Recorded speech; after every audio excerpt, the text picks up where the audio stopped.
The Book of Daniel, Chapter 2. Nebuchadnezzar's Dream. In the second year that Nebuchadnezzar was king, he had a dream.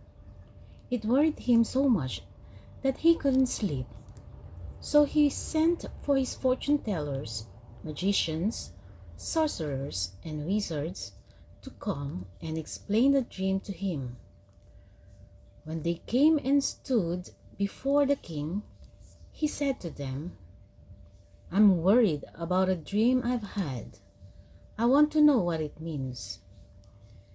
They answered the king in Aramaic, "May your majesty live forever. Tell us your dream, and we will explain it to you." The king said to them, "I have made up my mind that you must tell me the dream and then tell me what it means.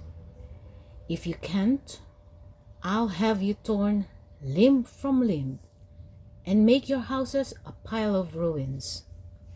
But if you can tell me both the dream and its meaning, I will reward you with gifts and great honor. Now then, tell me what the dream was and what it means." They answered the king again, "If your majesty will only tell us what the dream was, we will explain it."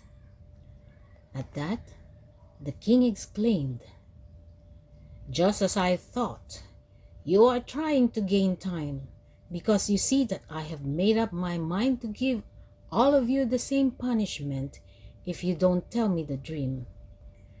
You have agreed among yourselves to go on telling me lies because you hope that in time things will change.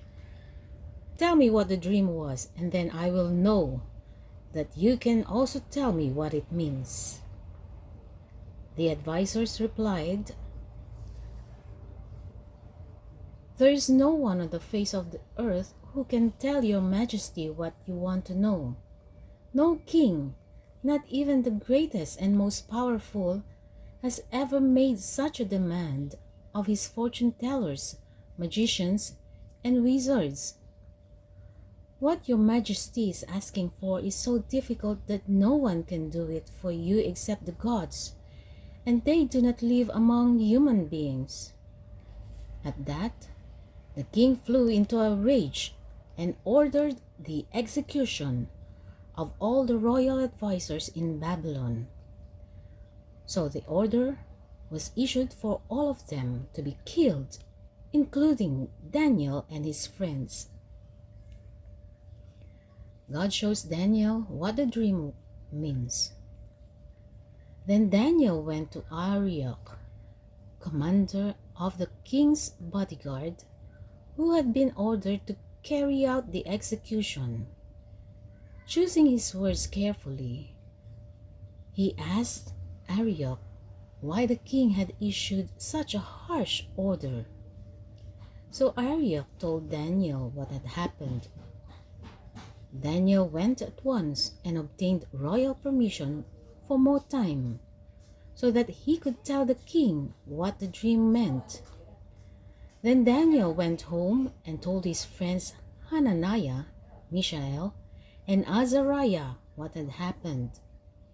He told them to pray to the God of heaven for mercy and to ask him to explain the mystery to them, so that they would not be killed along with the other advisors in Babylon. Then that same night, the mystery was revealed to Daniel in a vision, and he praised the God of heaven. "God is wise and powerful. Praise him forever and ever. He controls the times and the seasons. He makes and unmakes kings. It is he who gives wisdom and understanding. He reveals things that are deep and secret.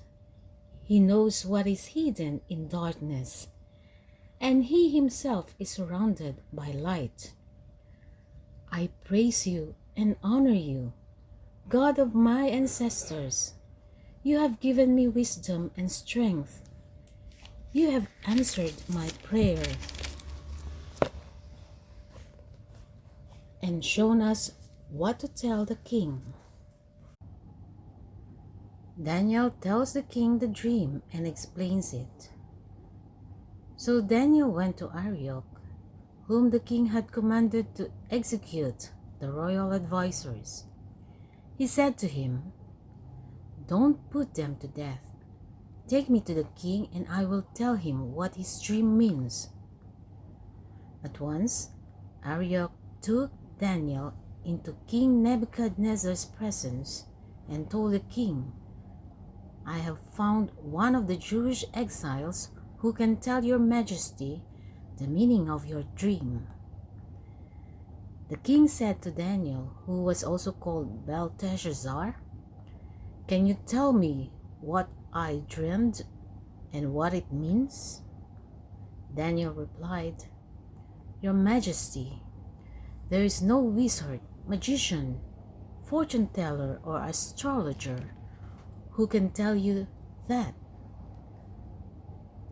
But there is a God in heaven who reveals mysteries.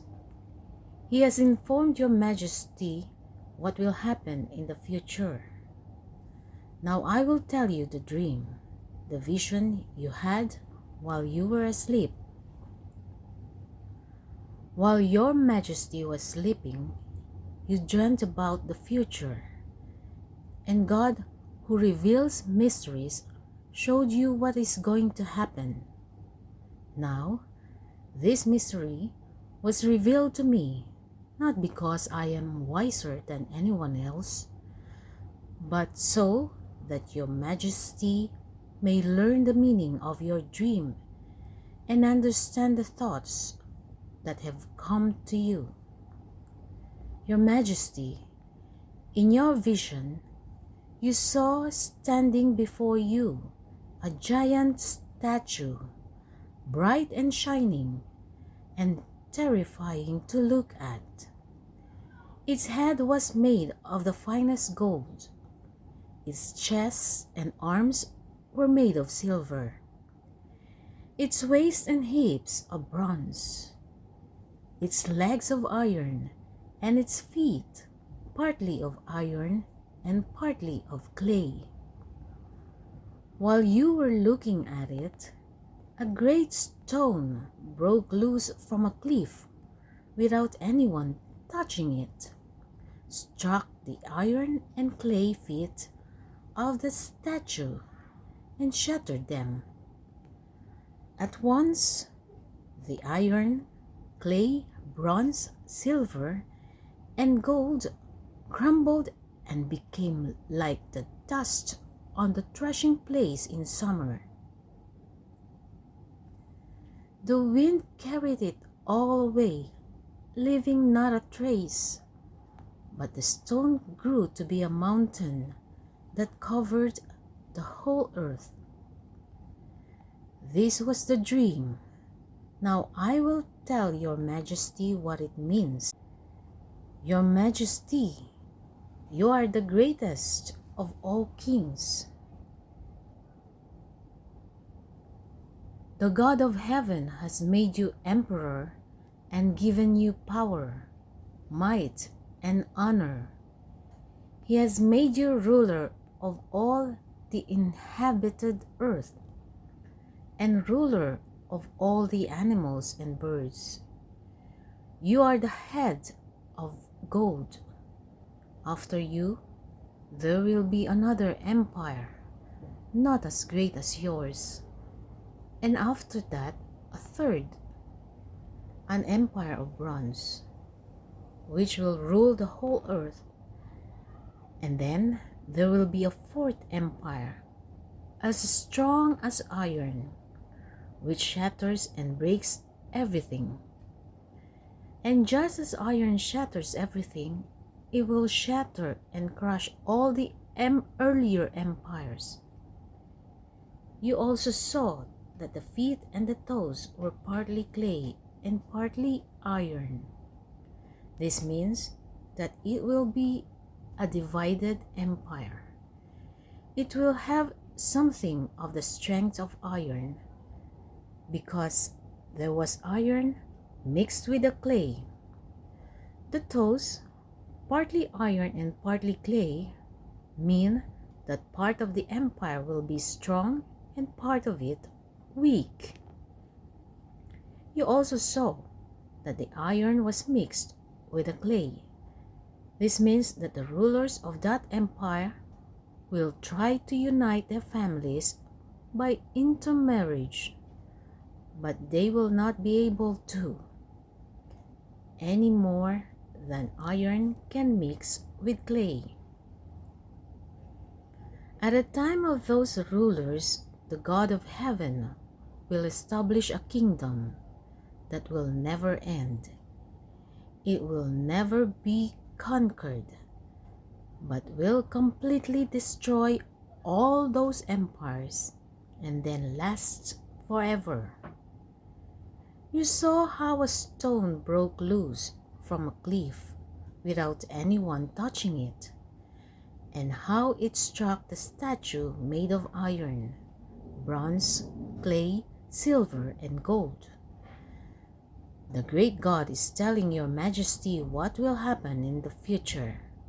I have told you exactly what you dreamed and have given you its true meaning.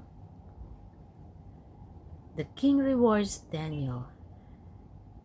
Then King Nebuchadnezzar bowed to the ground and gave orders for sacrifices and offerings to be made to Daniel. The king said, "Your God is the greatest of all gods, the Lord over kings, and the one who reveals mysteries. I know this because you have been able to explain this mystery." Then he gave Daniel a high position, presented him with many splendid gifts, put him in charge of the province of Babylon, and made him the head of all the royal advisors.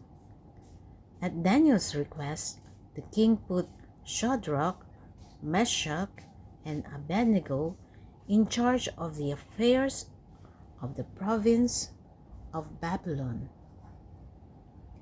Daniel, however, remained at the royal court.